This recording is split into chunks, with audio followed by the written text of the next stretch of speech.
misang ito bilang pasasalamat na sina Nestor Rivera and family, Brusa family, Makatangay family, Rodel Couture Shop, Davao City, Virginia Aguilera, Jerry Chamco, Antonio Castiñeda, Doktora Rita Grace Avero, Narding and Cora Lalim, Julie Abid and family, Narding and Cora Lalim and family, Nenita Lalim and family, Avelina and Adela Sarmiento and family, Arche, Marife, Desabille Tolang, Celiazar Indino and family, at Caballero family. Para sa nagdiriwang ng kanilang kaarawan, Marina Bartolome Visco, Ching Sian Chua, Paul Su, at Betty Santiago. Para sa nagdiriwang ng anibersaryo ng kasal na sina Von and Cristel Joy. Para sa natatanging kahilingan nina Pablo Virgilio S. Cardinal David, Sonia Velasco, Elizabeth de Guzman, Jera and Joy Linco Pines, Rachel Joaquin Christensen, Rowena D. Ramos, Esther Javier, Gina Morales Reyes, Jinjoy Kagalingan and family. Para sa ating mga kapatid na may karamdaman, lalong-lalo na sina Rachel Joaquin Christensen, Mignon and Edwin Pecjo, Rowena Ramos, at Mario Desabille. Para sa kaluluwa nila, Holy Father Pope Francis, Reverend Father Ricardo Dito Refer, Jesus and Monina Lucas, Pilar Rodriguez Lucas, Martin and Anita Sihupo, Victor Pali Gaza Jr., Ricky Legaspi, Efren Castañeda, Nina Gaza Robles, Irene Javier, Denisa Barbon Makiling, Leonardo R. Abeleda, Nicholson S. Abeleda, Lourdes Yupanco Sare, Angel Sihupo Sr., Lydia Galang Sihupo, Alberto Villanueva Cruz, Angelina Bago Cruz, Basilia Bago Jose Cruz, Angelina Bago Jose Cruz, Alfredo Quizon, Alicia Villanueva Cruz, Belia Quirol, Jan Eris Espino, Antonia Espino, Virgilio Espino, Dominga and Felix Marasigan, Telma Visco, Romel Garcia, Leonor Garcia, Juanita Garcia, Chua Giyok, Pepito Cetron Sarmiento, Lina de la Cruz, Stephanie Domingo, Renny Beresense, at lahat ng mga kaluluwa sa purgatorio. Magandang gabi po sa inyong lahat. Ikinagagalak po namin ang iyong pakikiisa sa pagdiriwang ng banal na Eucharistia. Tayo po ngayon ay nasa ika-5 araw ng ating simbang gabi na may temang Mahabaging Diyos.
sa ating banal na pagdiriwang ay ang ating kura paroko na si Reverendo Padre Jeronimo Maria J. Cruz.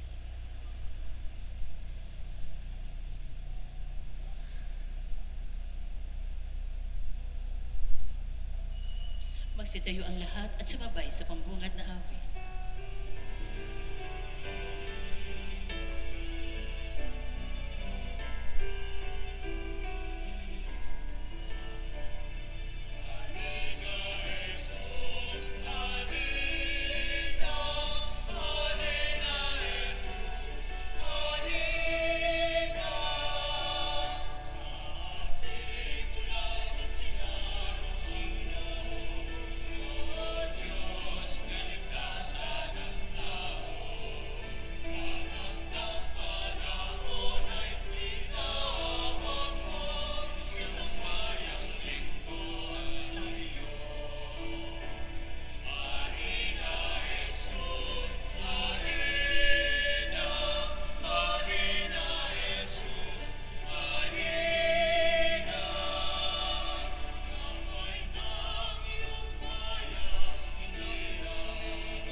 Espiritu Santo, Amen.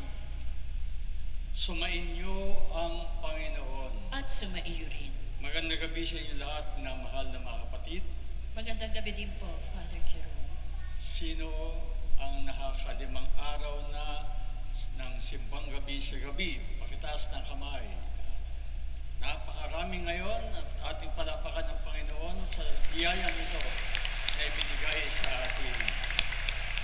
Salamat sa Diyos.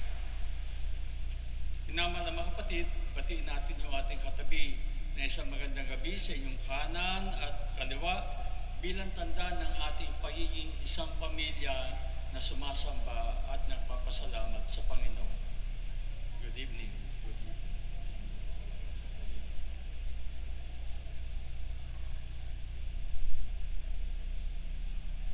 Sa ating mga pagbasa, ating madidinig ang patungkol kay Samson at kay Juan Bautista. Itinakda si Juan Bautista na maghanda sa daraanan ng Panginoon. Magalak tayo at matuwa sa biyaya ni Juan Bautista at sa pananalig ni Zachariah na kanyang ama. Upang tayo maging marapat gumanap sa banal na pagdiriwang, atin ay yung pagsisihan ang ating mga kasalanan. Sabay-sabay, inaamin ko sa makapangyarihang Diyos at sa inyo mga kapatid, na lubha akong nagkasala sa isip, sa salita at sa gawa, at sa aking pagkukulang. Kaya sinasamo ko sa mahal na Birheng Maria, sa lahat ng mga anghel at mga banal, at sa inyo mga kapatid, na ako'y panalangin sa Panginoong ating Diyos. Kawan tayo ng makapangyarihang Diyos, patawarin tayo sa ating mga kasalanan, at patnubayan tayo sa buhay na walang hanggan. Amen. Panginoon, kaawaan mo kami. Panginoon, kaawaan mo kami. Kristo, kaawaan mo kami. Kristo, kaawaan mo kami. Panginoon, kaawaan mo kami. Panginoon, kaawaan mo kami. Papuri sa Diyos sa kaitaasan.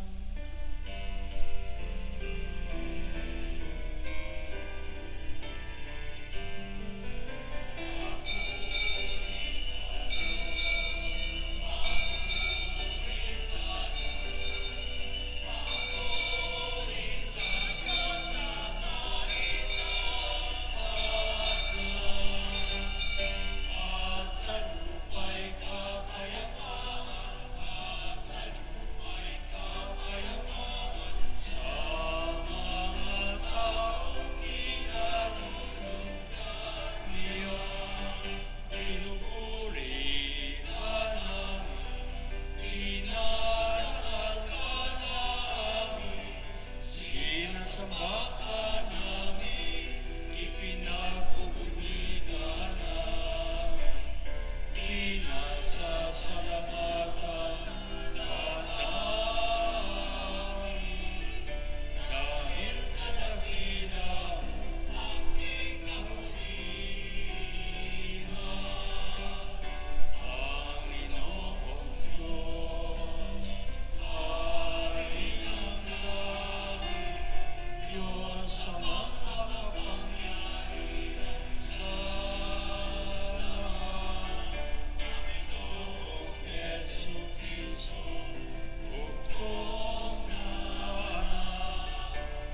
Ama naming makapangyarihan, niloob mong ang iyong salita na ibinalita ng anghel ay maging taong totoo sa sinapupunan ng mahal na Birhen.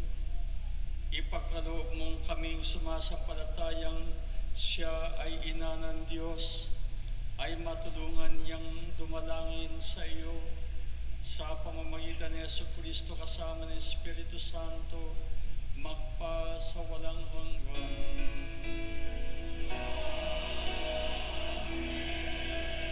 Magsiupo ang lahat.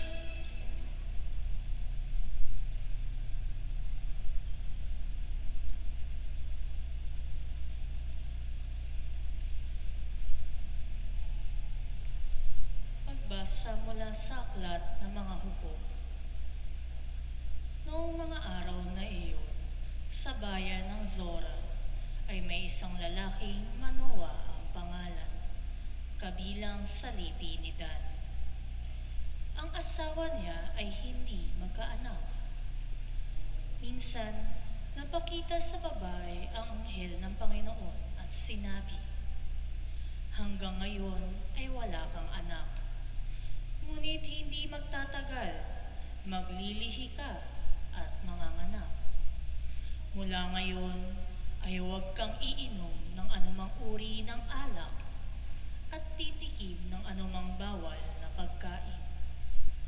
Kung maipanganak mo na siya, huwag mong papuputulan ng buhok, pagkat mula pa sa kaniyang pagsilang ay itatalaga na siya sa Diyos.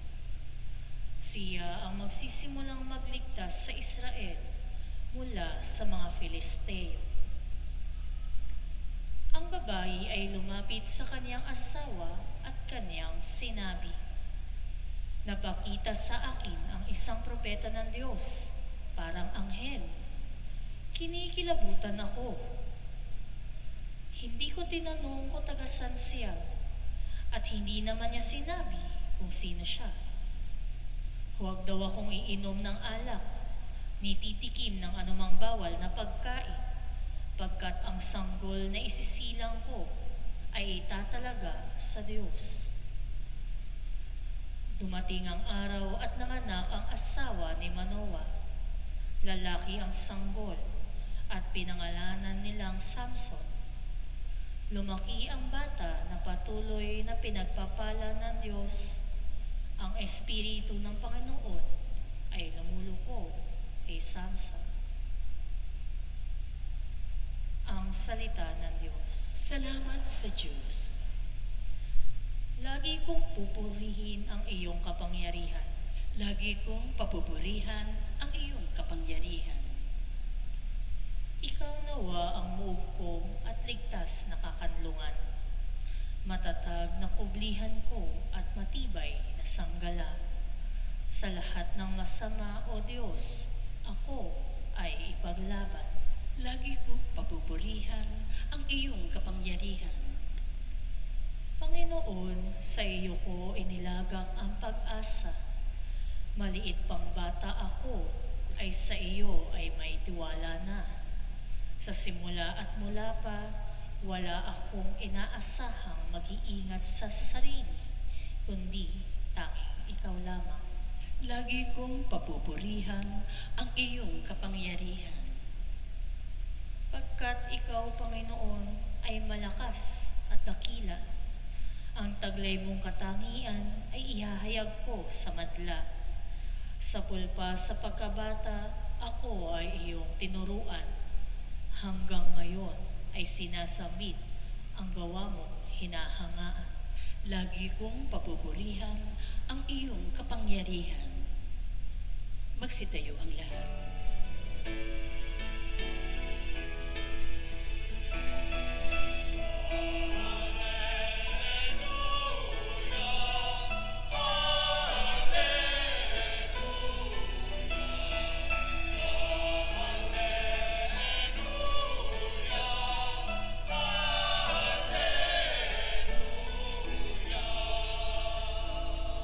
Sama kang ugat ni Hese, taga-akay ng marami. Halina't tubusin kami.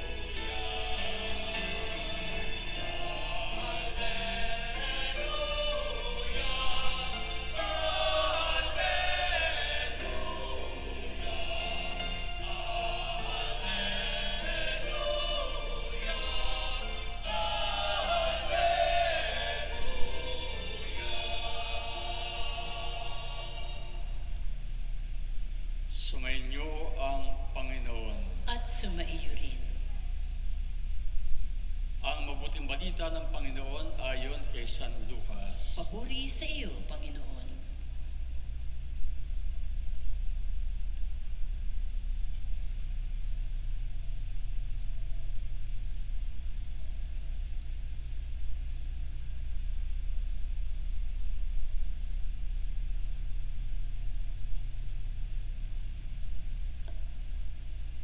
Noong si Herodes ang hari ng Judea, may isang saserdote na ang ngalan ay Zacarias sa pangkat ni Abias at mula rin sa lipi ni Aaron ang kanyang asawang si Elizabeth.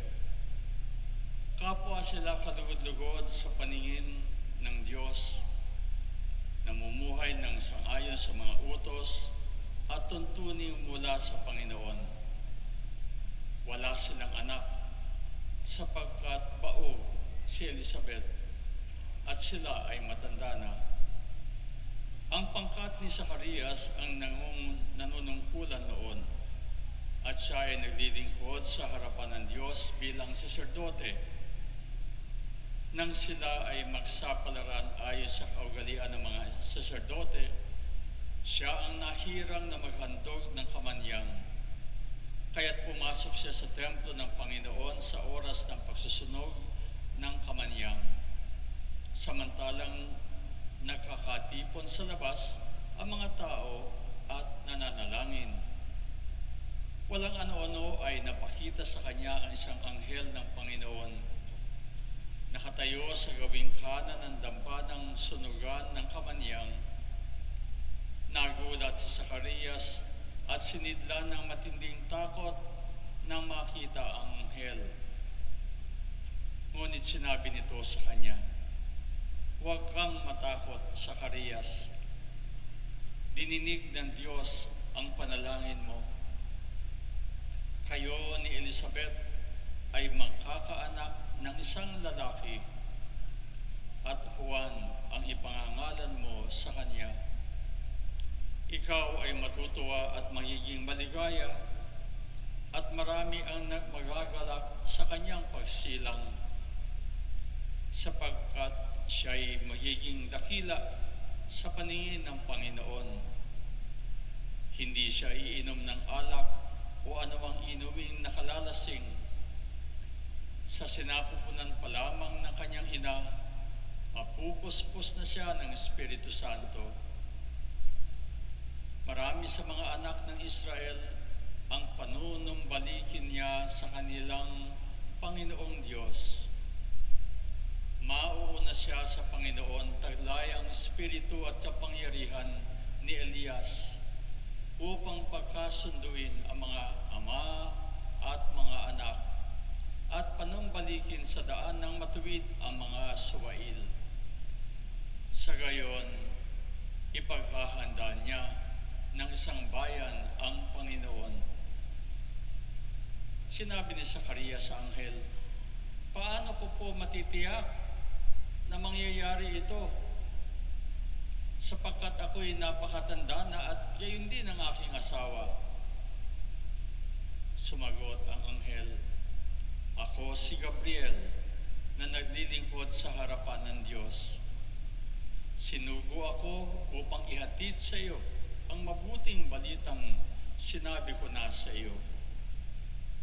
At ngayon, mabibingi ka at hindi makapagsasalita hanggang sa araw na maganap ang mga bagay na ito sapagkat hindi ka naniwala sa mga sinabi ko na matutupad pagdating ng takdang panahon."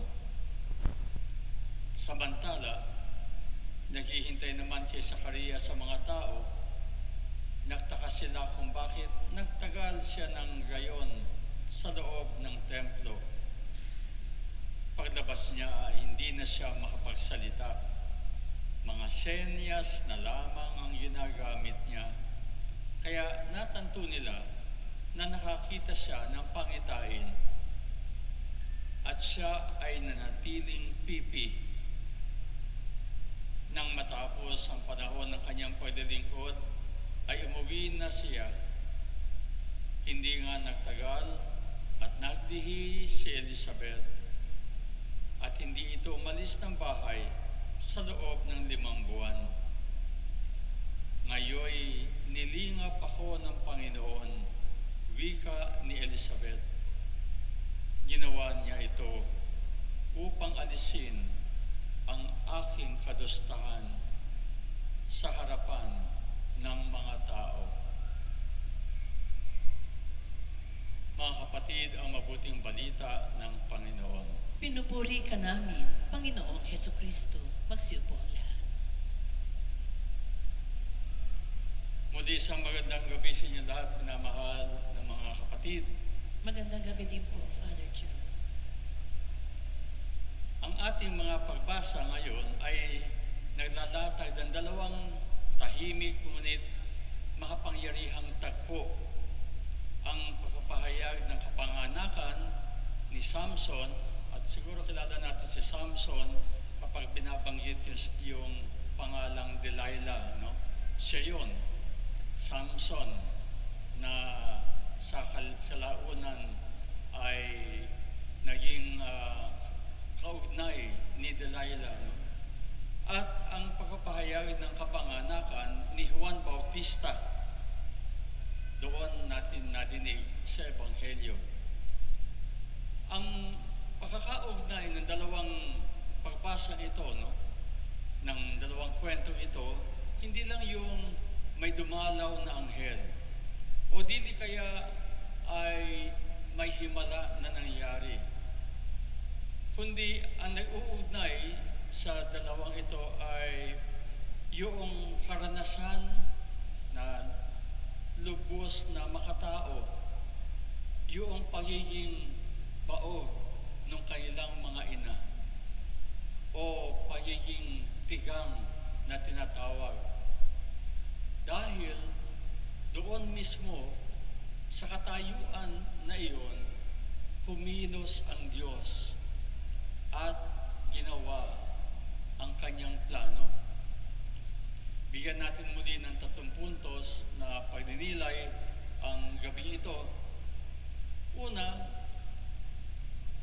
ang Diyos ay kumikilos sa panahon ng ating walang kasigurahan. Sa panahon ng Biblia, ang pagiging paog ay napakabigat po na dalahin ng isang babae, ng isang pamilya, no? Ng isang mag-asawa. Ito ay karanasan na puno ng mga tanong ng mga kapitbahay, ng mga kamag-anak, puno ng lungkot, paghihintay. Ang ina ni Samson ay baog, si Elizabeth ay baog, at matagal silang naghihintay. Ito ay itinuturing na parang isang sumpa. Kaya ang isang baog na babae ay ang tingin hindi pinagpala. Pag madami kang anak, yun ang pinagpapala, yun ang pinagpala ng Diyos. Pero hindi sila pinili ng Diyos dahil sila ay malakas, kundi dahil doon sa kanilang pagkabaog, sa kanilang kawalan. Sila ay mga tao na walang inaasahan kundi ang Diyos. Dahil kapag nakaharap sila sa tao, alam nila na iba yung tingin ng mga tao sa kanila, no? Alam nila na iniisip ng mga tao na ito siguro ay mayroong mga minanang kasalanan o sila man ay nakasala, kaya isinusumpa ng Diyos. Kaya wala silang ibang makakapitan kundi ang Panginoon. Sa mga tao na walang inaasahan kundi ang Diyos, doon malinaw na kumikilos ang Panginoon. Sa panahon ng Adbyento, ito yung paalala sa atin na sa mga sandali na hindi natin kontrolado ang ating buhay, maaaring magsimula ang isang napakaganda na biyaya.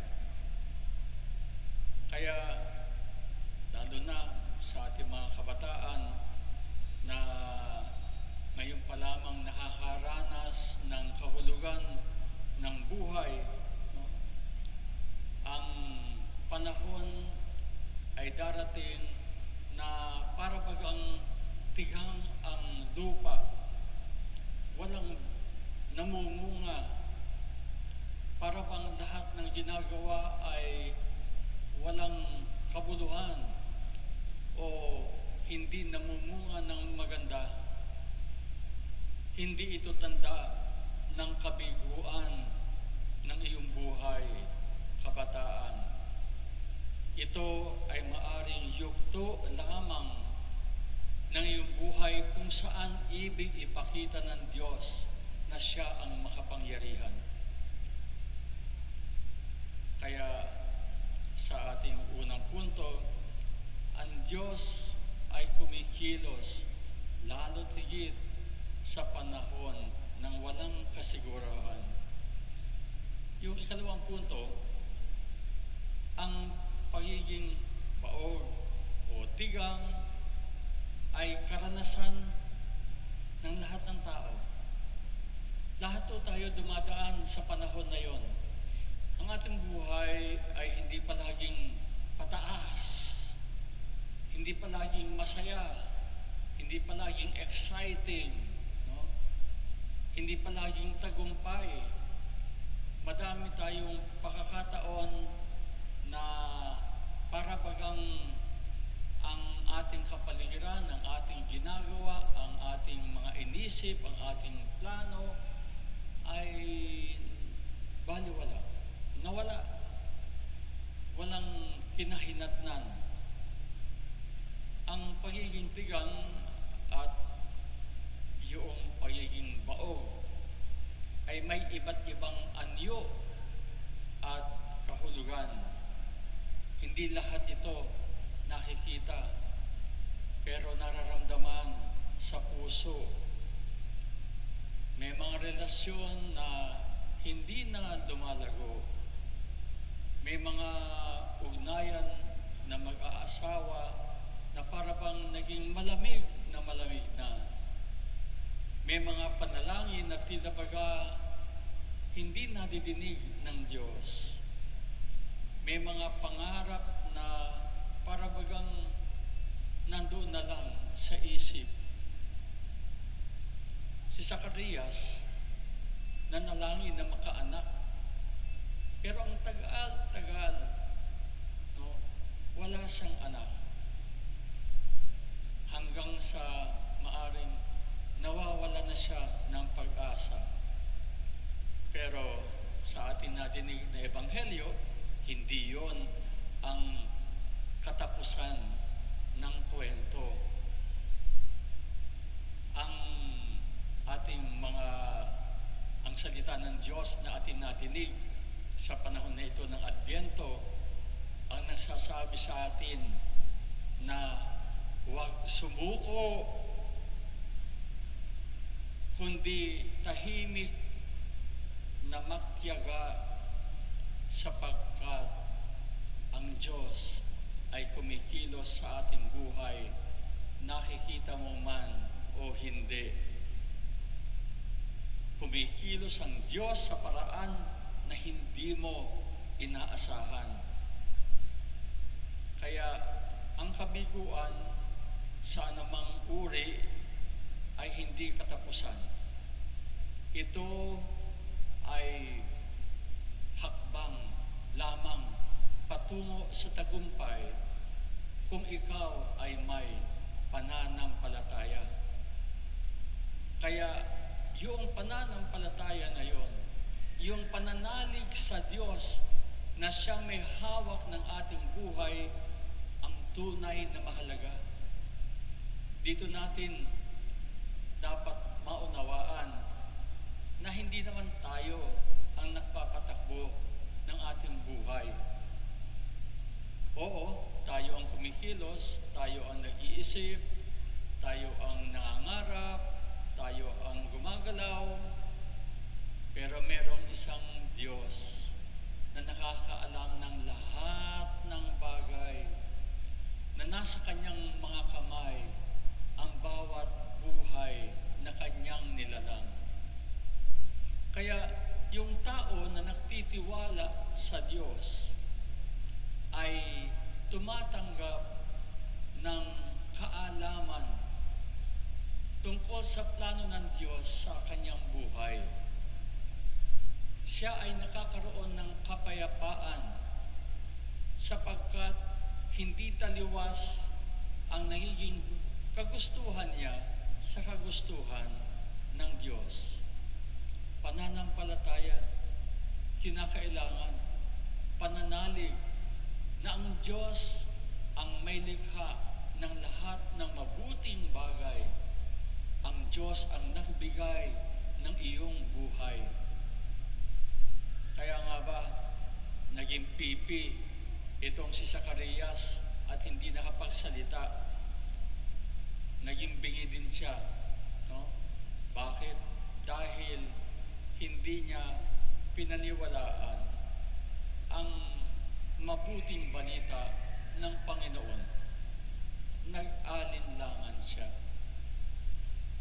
At siguro masasabi natin na yung pagiging pipi at bingin niya ay naging panahon para mapagtanto niya ang lahat ng bagay at maging maliwanag sa kanya ano ang nangyayari sa kanya. Minamahal na mga kapatid, kumisan yung mga bagay na akala natin ay parang natalo tayo sa ating mga mithiin, yung bang hindi mo nakamit ang mga bagay-bagay na ibig mo, ay panahon para magdilay ka. Magdilay upang malaman mo ano ang ibig sabihin nito. Na ang ibig sabihin, ang sinasabi ng Diyos, ako pa rin ang iyong Diyos, ang iyong Panginoon. Ako pa rin ang iyong Ama na nagmamahal sa iyo. Na ang ibig ko lamang ay ang iyong kabutihan at kagandahan, loob. Na mapasa iyo ang lahat ng kaligayahan na hindi maaring ibigay ng kasamaan.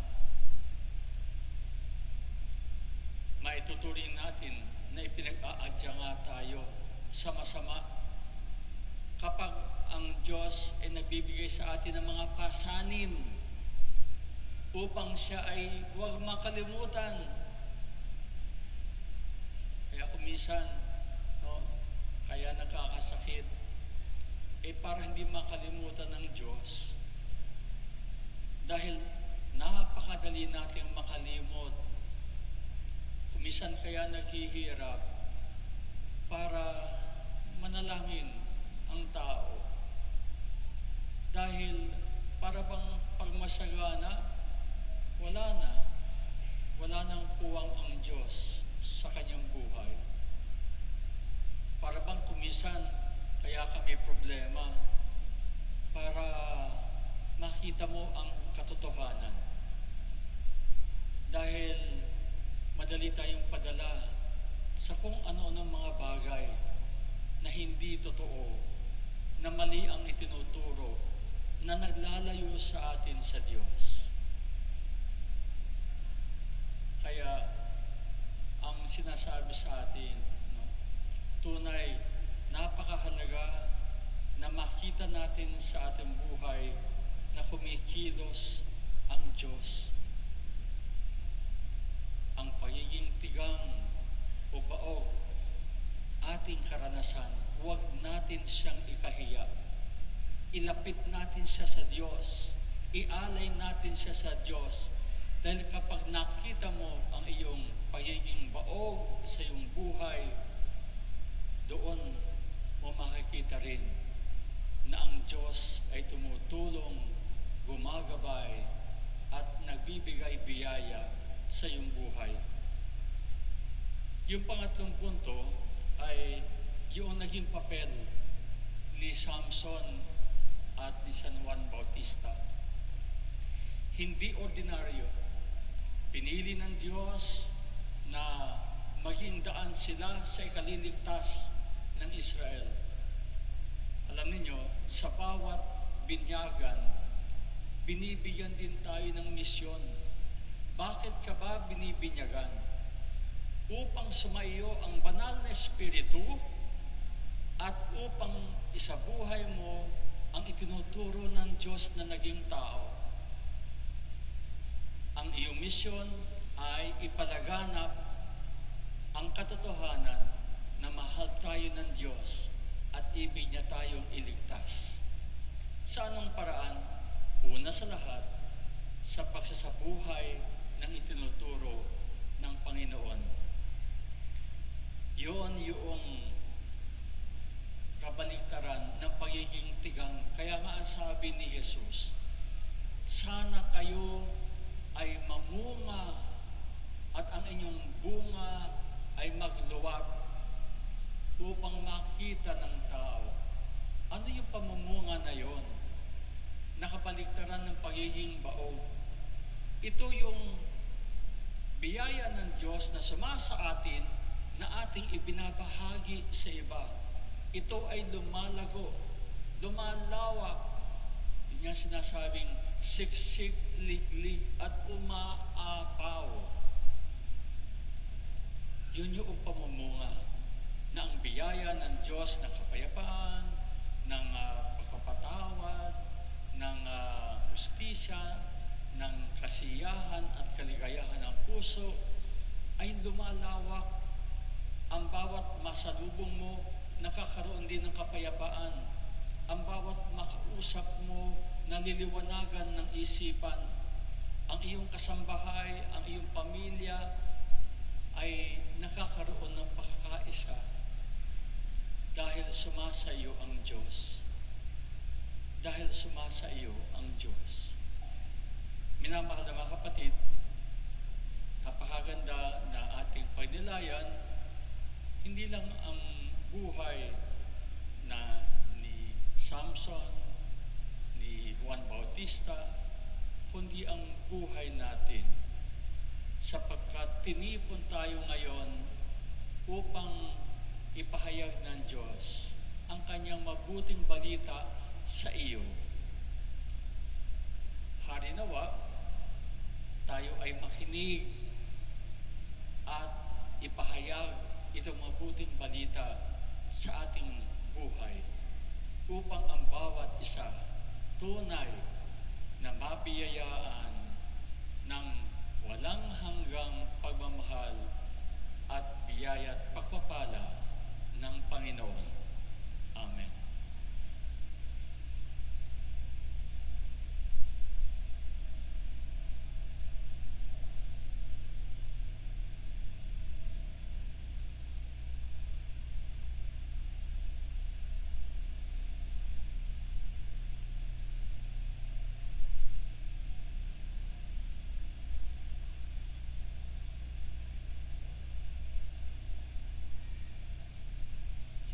Magsitayo ang lahat. Dumulog tayo sa kabutihan loob ng ating Ama na kailanman ay hindi magmamaliw. Sa tamang panahon, kanyang ipagkakaloob ang lahat ng mga adhikain at pangarap ng kanyang bayan na nananalig sa kanyang kabutihan at pagmamahal. Manalangin tayo, Amang mapagmahal, biyayaan mo kami. Amang mapagmahal, biyayaan mo kami. Patuloy nawang maging matatag ang mga namumuno sa simbahan na manindigan sa katotohanan at pagtatanggol ng karapatang pantao. Manalangin tayo. Amang mapagmahal, biyayaan mo kami. Magsumikap nawa ang mga namamahala sa bawat pamayanan tungo sa ikauunlad at ikabubuti ng bawat pamilya. Manalangin tayo. Amang mapagmahal, biyayaan mo kami. Kalingain nawa ng mga magulang ang kanilang mga anak sa pamamagitan ng kanilang pag-ibig at pagsusumikap na magkaroon sila ng maayos na pamumuhay. Manalangin tayo. Amang mapagmahal, biyayaan mo kami. Pagpalain mo, O Diyos, ang mga mag-asawang naghihintay na mabiyayaan ng anak na kanilang pinananabikang arugain at mahalin. Manalangin tayo. Amang mapagmahal, biyayaan mo kami. Patuloyin mo, O Diyos, sa buhay na walang hanggan ang mga kapatid naming yumauna. Manalangin tayo. Amang mapagmahal, biyayaan mo kami. Sa ilang sandali ng katahimikan, ating ipanalangin ang mga pangangailangan ng ating pamayanan, pati na rin ang ating pansariling kahilingan.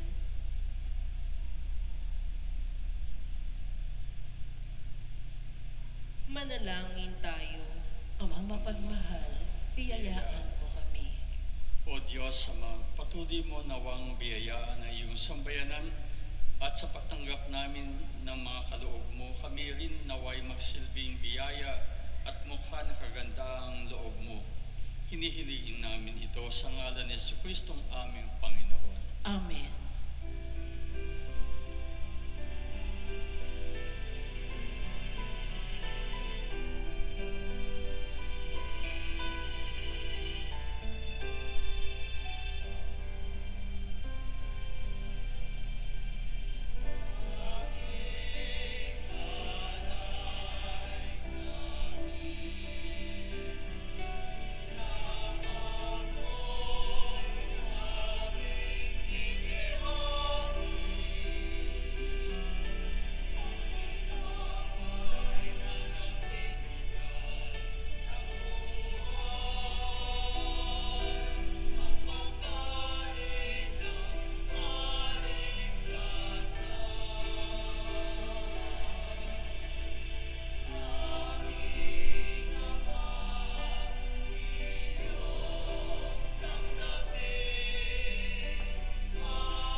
Magsitayo ang lahat.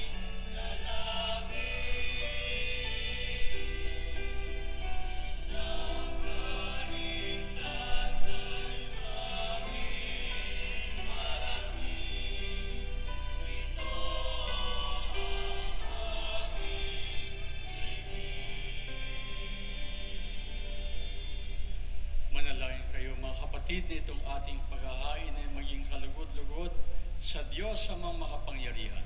Tanggapin nawa ng Panginoon itong paghahain sa iyong mga kamay, sa kapurihan niya at karangalan, sa ating kapakinabangan at sa buong sambayanan niyang banal.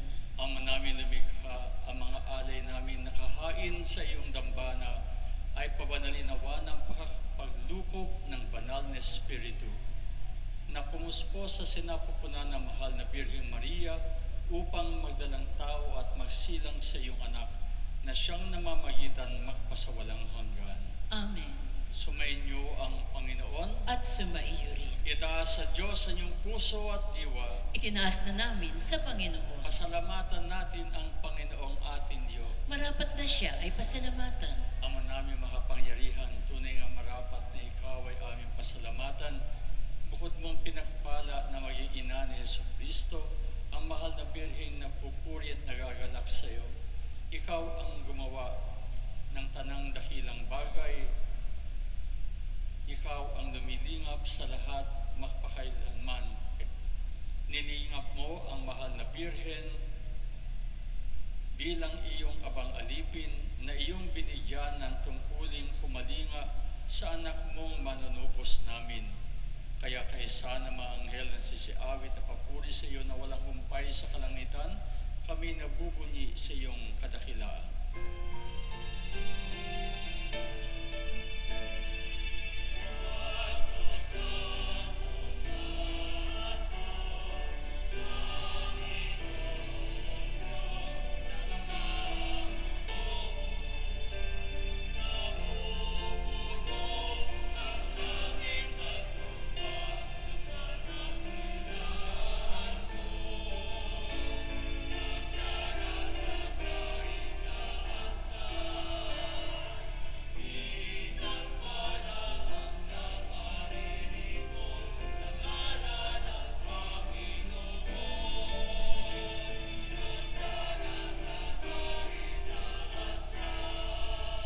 Magsiluhod ang lahat.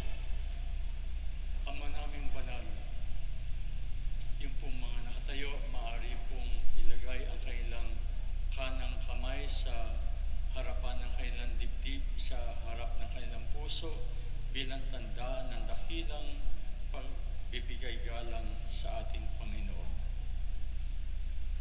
Ama naming banal, ikaw ang bukal ng tanang kabanalan, kaya sa pamamagitan ng iyong Espiritu, gawin mong banal ang kaloob na ito upang para sa amin ay maging katawan at dugo ng aming Panginoong Jesucristo. Bago niya pinatiis ang kusang loob na maging handog, hinawakan niya ang tinapay, pinasalamatan niya, pinaghati-hati niya yon, iniabot sa kanyang mga alagad at sinabi, tanggapin ninyong lahat ito at kanin. Ito ang aking katawan na ihahandog para sa inyo.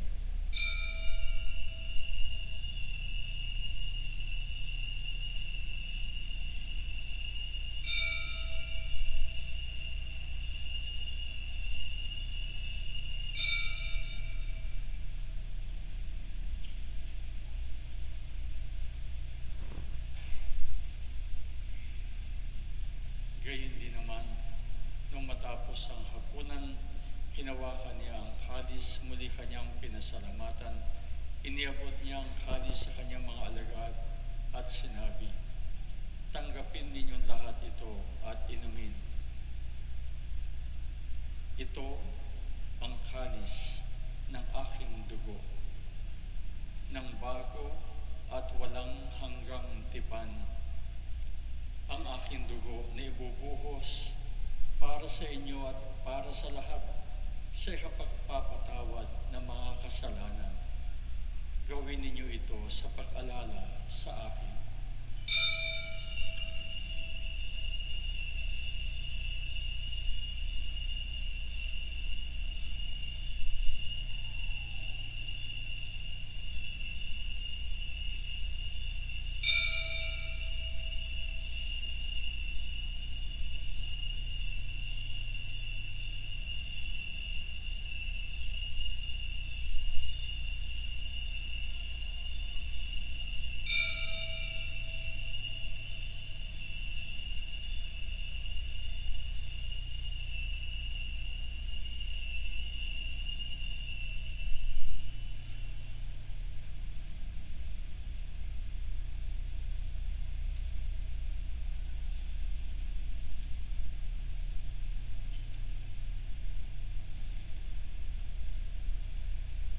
Magsitayo ang lahat. Ipagunyi natin ang misteryo ng pananampalataya.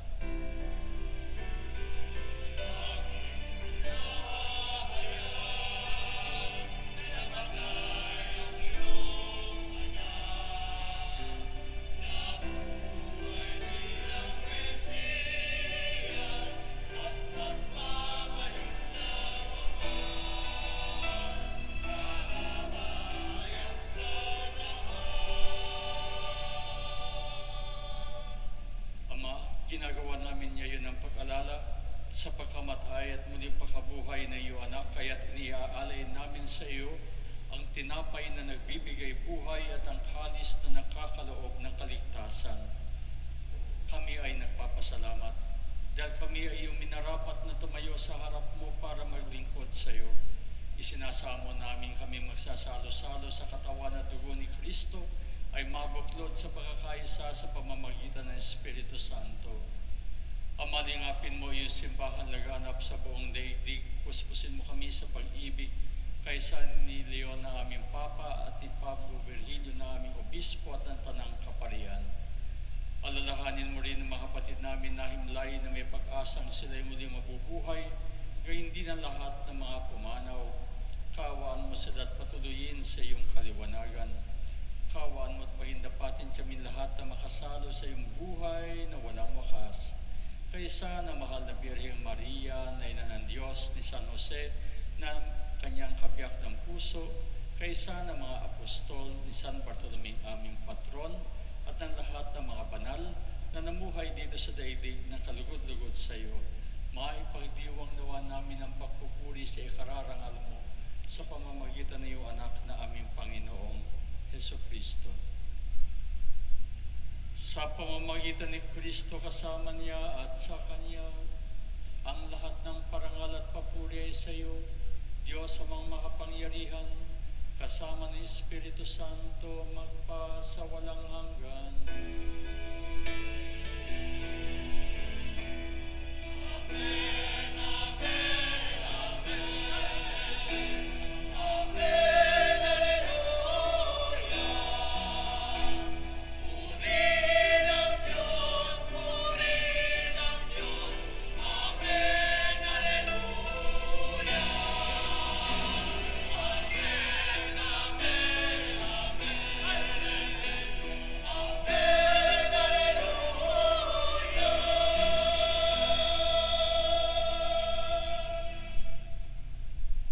Sa tagubilin ng mga nakagagaling na utos at turo ni Jesus na Panginoon natin at Diyos, ipahayag natin ng lakas loob.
samantalang aming pinananabikan ang dakilang araw ng pagpapahayag ng tagapagligtas namin si Jesucristo.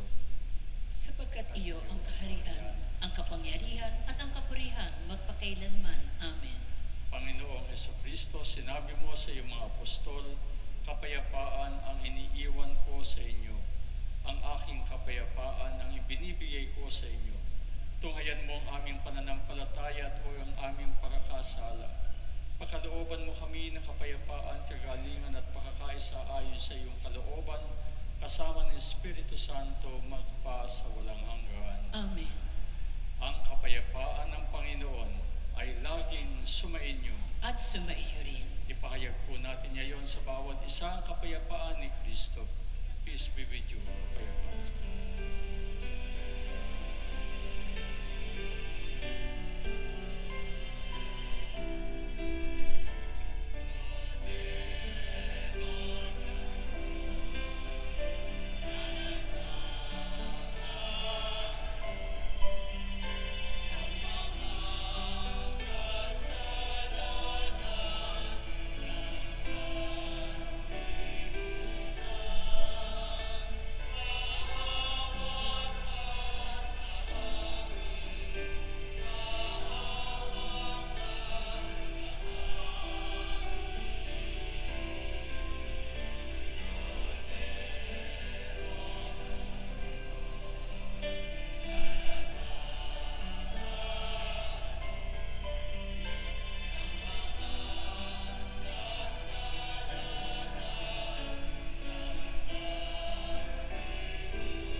Magsiluhod ang lahat.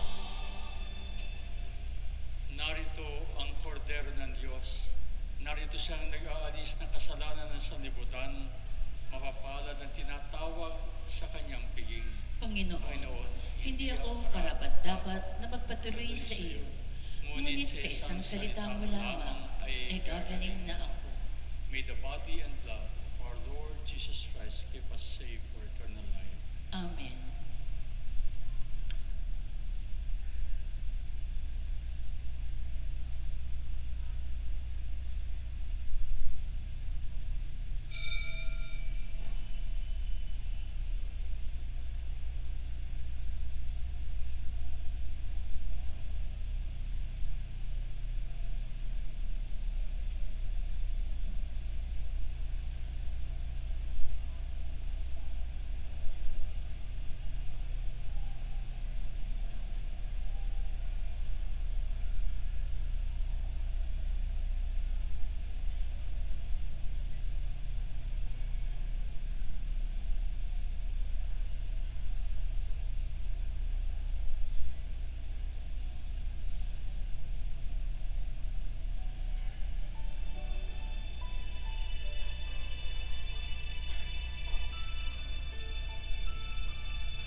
Magsitayo ang lahat.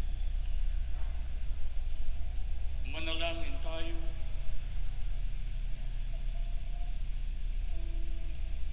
Ama naming mapagmahal, sa aming pasasalo sa banal na hain, lagi nawa namin madama ang iyong kagandahang loob upang kami ay makamit ng kaligtasan, pakundangan sa pakakatawang tao ng iyong anak, ngayong aming ginugunita ang kanyang ina, sa pamamagitan din ni Yesu Kristo kasama ng Espiritu Santo, magpa sa walang hanggan.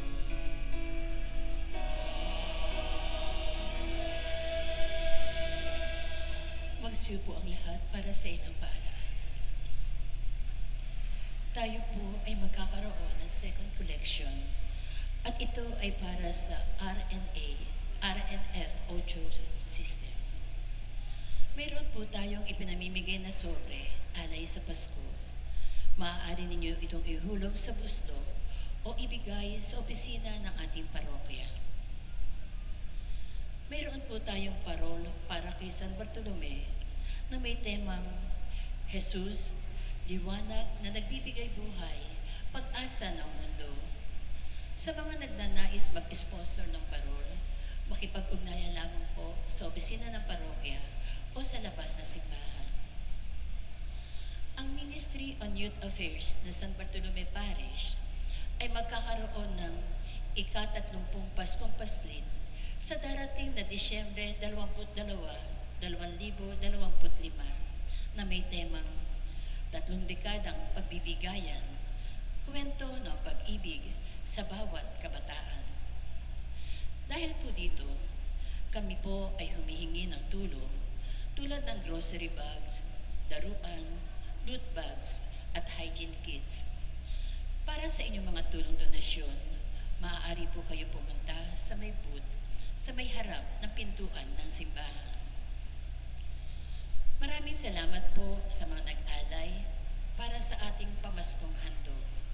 Bukas, sa ika-6 na araw ng ating simbang gabi, ang ating pong iaalay bilang ating pamaskong handog ay small condensed milk. Para sa iba pang mga detalye, magsadya lamang sa opisina ng parokya o bisitahin ang ating Facebook page, Apostol San Bartolome de Malabon. Maraming salamat po. Magsitayo ang lahat.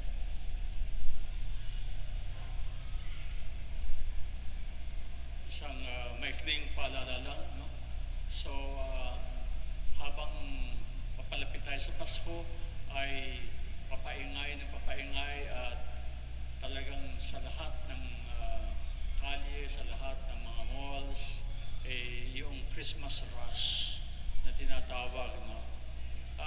Maging cautious effort po natin siguro, yun talagang nasa isip natin na mag-alay tayo ng panahon ng panalangin at katahimikan. Maaring sa bahay po ninyo o kaya sa pagtatrabaho, no? O kaya sa umagang-umaga o sa gabing-gabi, no? Mag-alay na ilang sandali ng katahimikan at panalangin.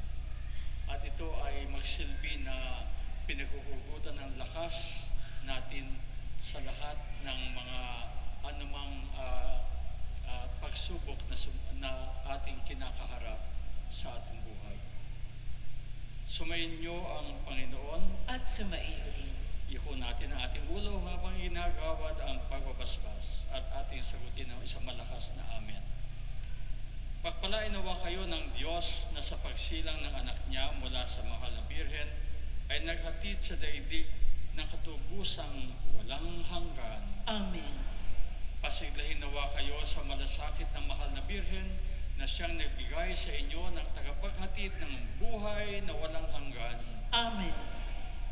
Puspusin nawa ng kagalakan ng Espiritu Santo kayo na mga nagdiriwang sa pagpaparangal sa mahal na Birheng Maria upang sa ganitong diwa kayo ay sumapit sa kalangitan na siyang tahanan ng lahat magpa sa walang hanggan. Amen. At pagpalain kayo at ang inyong mga minamahal sa buhay na makapangyarihan putihin at mapagmahal na Diyos, Ama at Anak at Espiritu Santo. Amen. Pumayo tayong taglay, ang pag-ibig at ang biyaya at pagpapala ng Panginoon ipalaganap sa lahat ng tao. Salamat sa Diyos. Salamat sa